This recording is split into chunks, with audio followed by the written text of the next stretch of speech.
Bonjour, je m'appelle Siam. J'ai grandi dans une famille difficile, là où la violence régnait, là où la religion nous interdisait certaines choses.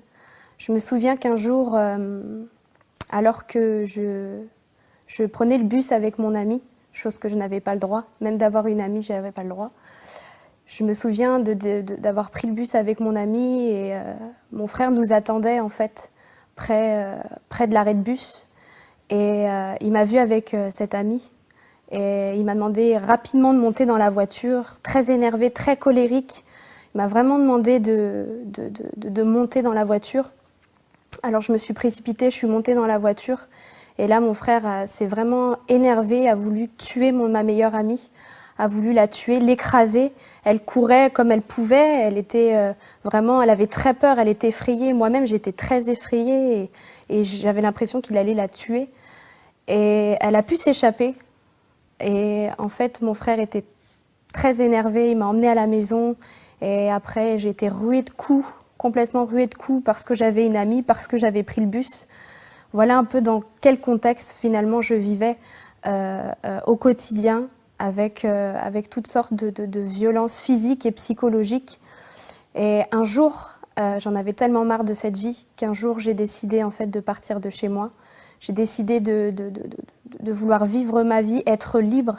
Et je suis allée voir l'assistante sociale du collège et je lui ai tout raconté. Je lui ai raconté l'abus que j'avais vécu à l'âge de 8 ans avec un membre de ma famille. Je lui ai raconté toutes les violences que j'ai pu subir, les coups, toutes les histoires qui étaient enfouies au fond de moi de cette violence vraiment qui était mise vraiment qui était cachée au fond de moi. Je lui ai tout raconté et elle a décidé à ce moment-là d'en parler au procureur pour que je puisse être placée, en fait. Et donc cette assistante sociale m'a dit, Siam, si tu es considérée comme un cas d'extrême urgence, alors à ce moment-là, on te prendra directement de ta famille et tu partiras directement et tu ne reverras plus jamais tes parents.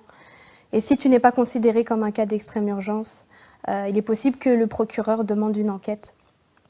Et j'étais très paniquée à l'idée de savoir ce qui allait se passer. Et ce fut la journée la plus longue de ma vie, la plus horrible de ma vie, parce que déjà d'une, je vivais dans la peur au quotidien, de savoir que je ne devais pas faire des choses, des choses étaient interdites.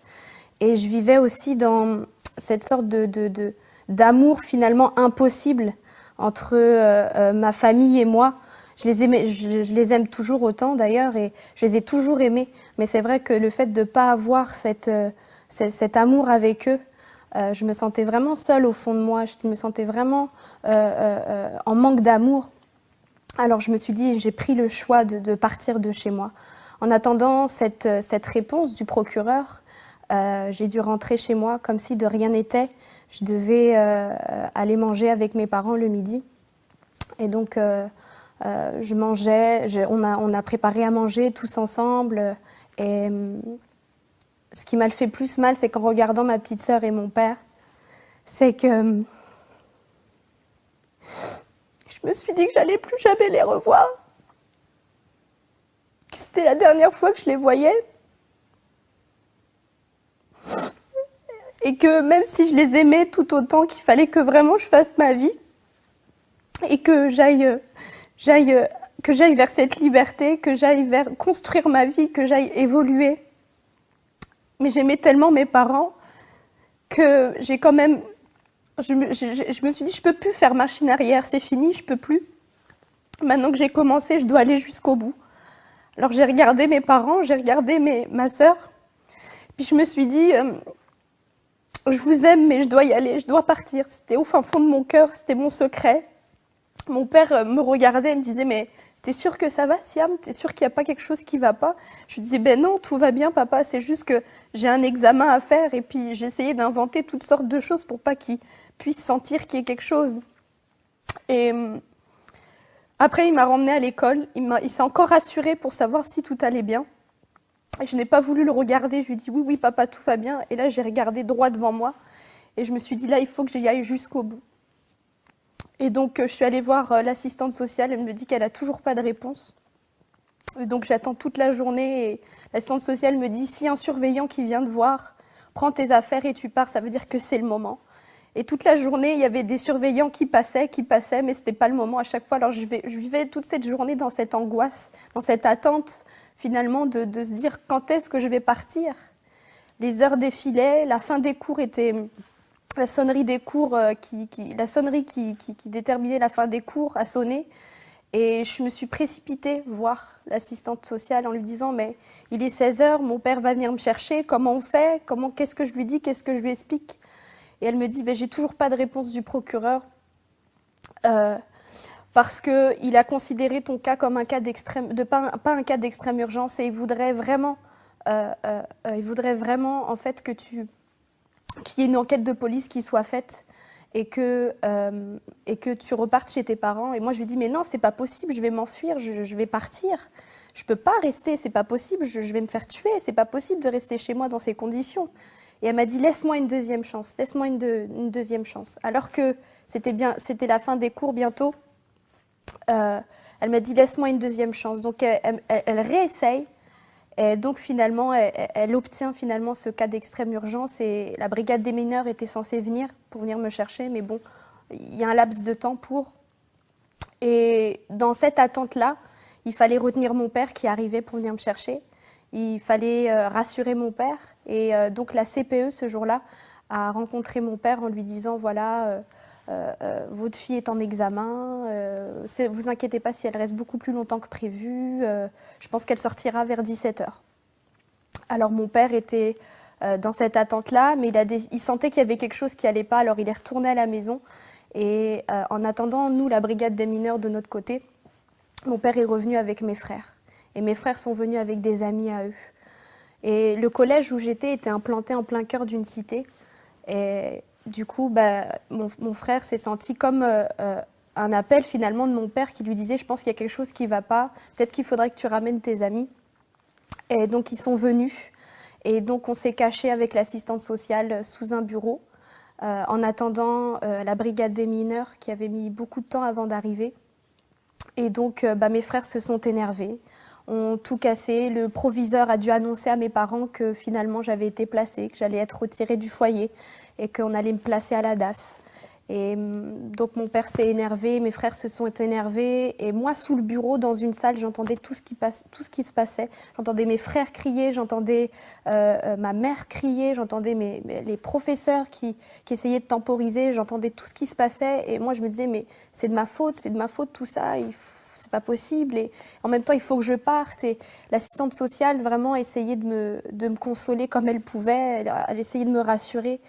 Et j'ai dû ensuite, par la suite, pour me protéger, donc il y a la prof de français qui arrive dans cette salle et elle a dû échanger des vêtements, des habits avec moi en me disant voilà, il faut que tu échanges des habits avec moi pour pas qu'on te reconnaisse dans la rue parce qu'il y a beaucoup de monde, parce que la police arrive et je ne sais pas combien de voitures ils étaient d'ailleurs ce jour-là, mais il y avait pas mal de voitures et il faut vraiment qu'on échange des habits pour qu'on puisse te faire sortir parce qu'il y a beaucoup trop de monde dehors. Alors j'échange quelques habits. Jamais un jour j'aurais cru changer des habits avec ma prof de français et je l'ai quand même fait. Et la prof de français était très tremblante et je l'entendais parler dire ils ont cassé des côtes à un professeur, ils ont cassé le nez à un autre professeur. Et moi, j'étais terrorisée de ce qui allait m'arriver. Je me suis dit, mais qu'est-ce qui se passe? Ça se trouve, on va jamais pouvoir arrêter mes frères, ils vont quand même me retrouver, ils vont quand même vouloir me frapper. Et puis l'assistante sociale m'a dit, non, t'inquiète pas, on va te sortir de là. Et à partir de ce moment-là, on m'a sortie du collège, on m'a ramenée au commissariat, on a fait des dépositions. Et le soir, très très tard, je me suis retrouvée dans un foyer. Et là, je me sentais la plus seule au monde, la plus désespérée au monde. J'étais mal au fond de moi, j'avais cet amour qui me manquait de mon père et de ma mère. Mais pour moi, je n'avais pas le choix. J'étais face, comme je le disais, à cet amour qui était impossible pour moi. Un amour familial impossible, je ne sais même pas si ça existe, si la preuve que ça existe, mais j'étais vraiment face à cette solitude qui était en face de moi et j'avais très peur de ce qui allait se passer de l'extérieur, du monde, et je me suis dit, je vais quand même aller jusqu'au bout, je vais faire ma vie. Déjà toute petite, je rêvais d'un équilibre de vie, je rêvais de pouvoir vivre ma vie et c'était vraiment ce que je désirais.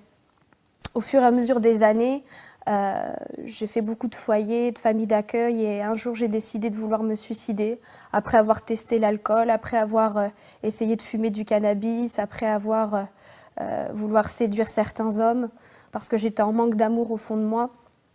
J'ai décidé de vouloir me tuer, j'ai décidé de me suicider et il y avait une route, une sorte d'autoroute qui était là en face de ce foyer et j'ai voulu m'adresser à Dieu et j'ai crié à Dieu vraiment de tout mon cœur et je lui ai dit, parce que j'avais quand même cet enseignement, cette base que Dieu m'avait donnée, que mes parents m'avaient donnée et j'ai vraiment crié à Dieu et j'ai dit, toi là-haut, si tu existes vraiment, fais quelque chose pour moi. Je ne sais pas s'il faut être musulmane, je ne sais pas s'il faut être chrétienne, mais si tu existes vraiment, fais quelque chose pour ma vie. Et je voulais vraiment une famille d'accueil qui puisse m'aimer, je voulais vraiment une famille d'accueil qui puisse me donner cet équilibre de vie, cet épanouissement dont j'avais besoin. Et je ne m'attendais pas, en fait, avoir une réponse si rapidement. Parce qu'en temps normal, pour pouvoir trouver une famille d'accueil en étant ado, à cet âge-là, j'avais 16 ans, et trouver une famille d'accueil, c'est très compliqué. Il nous faut à peu près 3 mois, tout en sachant qu'il y a plein d'autres dossiers qui sont derrière. Et moi, en 2 jours, c'était fait. En 2 jours, j'ai eu un coup de téléphone, en fait, d'une association qui disait qu'il y avait une place pour moi, alors qu'il y en avait plein d'autres derrière. Et moi, je me souvenais, au fond de moi, je me souvenais de ce que j'avais prié, de ce que j'avais dit à Dieu, de ce que j'avais crié à Dieu. Et le week-end qui a suivi, je me suis retrouvée, en fait, avec une famille d'accueil. Alors, ils sont venus me chercher. Le week-end qui a suivi, je suis montée dans la voiture. Et il y avait cette chanson qui parlait de la création de Dieu, qui parlait de l'univers, qui parlait de Dieu. Et je me suis mise à pleurer, j'étais effondrée complètement dans la voiture, à pleurer, à pleurer. Je sentais vraiment une présence qui était là, je sentais vraiment l'amour de Dieu qui était là. Et au fond de moi, je savais que Dieu m'avait répondu. Je savais que c'était lui qui m'avait trouvé une famille d'accueil et qu'en plus de cela, cette famille d'accueil était chrétienne. Et je savais que c'était Dieu qui me répondait, mais d'un autre côté, j'avais besoin de cet amour et cette présence-là m'a vraiment complètement comblée de cet amour. Et je regardais les cieux, je regardais la terre et je me disais comment moi, aussi petite que je suis, aussi grand est l'univers et Dieu s'est occupé de moi. Dieu a pris le temps de m'écouter, d'entendre mon cri et de dire je vais m'occuper de toi. Après, les années ont suivi et Dieu m'a vraiment parlé. Dieu a vraiment touché mon cœur, a vraiment comblé mon cœur. L'amour d'un père et d'une mère. Je peux dire aujourd'hui que Dieu est mon père. Je peux dire aujourd'hui que Dieu m'a changé, que Dieu m'a délivré. Je n'ai plus peur, je n'ai plus ces frayeurs que j'avais autrefois. Je vis librement. Au fur et à mesure des années, vraiment, Dieu m'a vraiment touchée. Mais ce qui m'a le plus touchée, vraiment, ce qui m'a vraiment beaucoup plus, cette expérience que j'ai faite dans ma chambre, où Dieu m'a vraiment parlé. Je me suis dit que j'allais réessayer de parler comme je l'avais fait pour ma famille d'accueil, pour avoir une famille d'accueil, et je l'ai fait. Et à un moment donné, je me suis trouvée folle. Je me suis dit, je parle à un mur, je parle à un Dieu qui parle, parce que pour moi, c'était impossible que Dieu puisse parler. Et j'ai réessayé, j'ai prié, j'ai commencé à vouloir dire, à vouloir parler. Et puis après, j'ai arrêté. J'avais demandé une Bible, en fait, à ma famille d'accueil pour essayer de connaître, essayer de comprendre ce qu'ils vivaient. Et c'est comme si qu'une petite voix au fond de moi me disait « Va dans le psaume 143 ». Et alors, je suis allée voir dans le psaume 143 et à ce moment-là, ce que j'avais dit, ce que je venais de dire, c'était le psaume 143. Et là, je me suis vraiment effondrée dans ma chambre. J'ai vraiment été touchée par l'amour de Dieu. Et ensuite, par la suite, j'ai décidé de donner mon cœur à Jésus. Je savais que Dieu me parlait, je savais que Dieu avait quelque chose pour ma vie. Et j'ai décidé de rentrer pleinement dans les projets qu'il a formés sur ma vie. Et depuis, je suis libérée de tout fardeau, de toute frayeur. Je suis libre en Jésus. Et je peux dire aujourd'hui, merci Seigneur, merci de ce qu'il est venu vraiment transformer ma vie, me combler de cet amour d'un père et d'une mère. Je n'ai jamais manqué de l'amour d'un père et d'une mère. Dieu l'a toujours comblé. Dans les moments les plus difficiles, Dieu était là. Et vraiment, je décide aujourd'hui de rentrer pleinement dans les projets qu'il a formés sur ma vie, car lui seul connaît les projets qu'il a formés sur nous, projets de paix et non de malheur, afin de nous donner un avenir et de l'espérance.